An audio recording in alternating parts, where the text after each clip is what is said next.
কে ছিলেন খেলারাম দাতা? তিনি কি জমিদার ছিলেন নাকি ছিলেন দুর্ধর্ষ ডাকাত?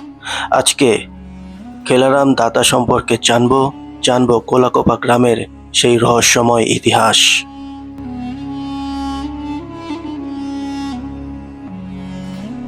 খেলারাম দাতার বাড়ি, যা স্থানীয়ভাবে আন্দারকোঠা নামেও পরিচিত, বাংলাদেশের ঢাকা জেলার নবাবগঞ্জ উপজেলার কোলাকোপা এলাকায় অবস্থিত একটি প্রাচীন ঐতিহাসিক স্থাপনা। এটি ইসামতি নদীর কাছাকাছি একটি উঁচু জমিতে অবস্থিত এবং এলাকাটির অন্যতম জনপ্রিয় প্রত্নস্থল হিসেবে পরিচিত। স্থাপনাটি মূলত একটি পুরনো ইটের তৈরি জমিদারি ধাঁচের ভবন, যা 3 তলা সমান উচ্চতার একটি দুর্গ বা মন্দির সদৃশ্য কাঠামোর মতো দেখতে। ঐতিহাসিক গবেষণা ও প্রত্নতাত্ত্বিক ধারণা অনুযায়ী এই স্থাপনাটি সম্ভবত ঊনবিংশ শতাব্দীর শেষ ভাগ বা বিংশ শতাব্দীর শুরুতে নির্মিত হয়েছিল। নবাবগঞ্জ অঞ্চল সেই সময়ে ব্যবসা বাণিজ্য ও নদীপথের কারণে অত্যন্ত সমৃদ্ধ ছিল। এখানে বহু ধনী জমিদার, ব্যবসায়ী ও ধর্মীয় সম্প্রদায়ের লোক বসবাস করতেন, যারা বড় বড় প্রাসাদ ও ধর্মীয় স্থাপনা তৈরি করেছিলেন। খেলারাম দাতার বাড়িও সেই সমৃদ্ধ ঐতিহাসের সময়ের একটি নিদর্শন হিসেবে টিকে আছে।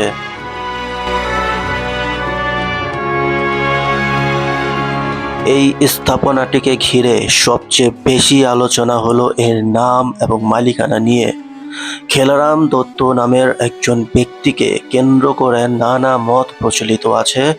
সরকারি নথি ও কিছু গবেষণায় তাকে একজন জমিদার বা স্থানীয় প্রভাবশালী ব্যক্তি হিসেবে উল্লেখ করা হয়েছে, যিনি এই বাড়ি বা মন্দির নির্মাণ করেছিলেন। অন্যদিকে স্থানীয় লোককথায় বলা হয় তিনি একজন দাতা ডাকাত ছিলেন, যিনি ধনীদের কাছ থেকে সম্পদ লুট করে গরিবদের মাঝে বিতরণ করতেন। এই কারণে তাকে দাতা বলা হতো।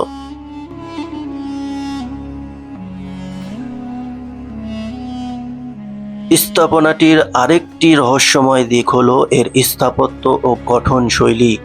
ভবনের ভিতরে বহু অন্ধকার কক্ষ রয়েছে, যার কারণে স্থানীয়রা একে আন্ধার কোঠা বলে। এছাড়া লোকমুখে প্রচলিত আছে যে এখানে গোপন সুড়ঙ্গ ছিল, যা ইসামতি নদী পর্যন্ত চলে গিয়েছে এবং সেই সুড়ঙ্গ দিয়ে ধন সম্পদ আনা নেওয়া করা হতো। অনেকেই বলতেন খেলারাম দাতা ডাকাতি করে এই সুড়ঙ্গ দিয়েই এই কোঠার মধ্যে ধন সম্পদ নিয়ে আসতেন।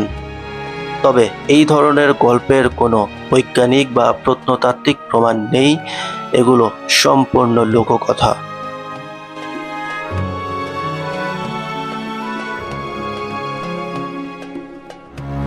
বর্তমানে খেলারাম দাতার বাড়ি বাংলাদেশ প্রত্নতত্ত্ব অধিদপ্তরের তত্ত্বাবধানে আংশিকভাবে সংরক্ষিত। কিছু অংশ সংস্কার করা হলেও অনেক অংশ এখনও ভগ্ন ও জরাজীর্ণ অবস্থায় রয়েছে। তবুও এটি পর্যটক ও ইতিহাস প্রেমীদের জন্য একটি আকর্ষণীয় স্থান হিসেবে বিবেচিত হয়।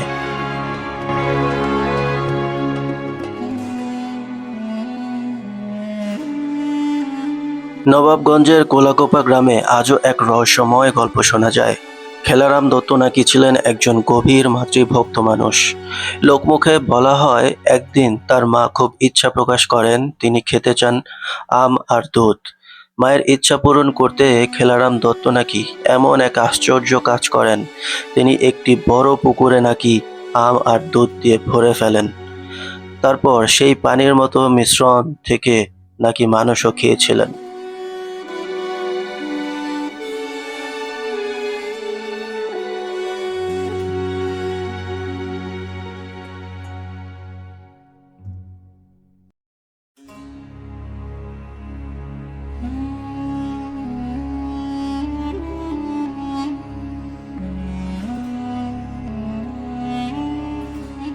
খেলারাম দাতার মৃত্যুর রহস্য আজও অমীমাংসিত।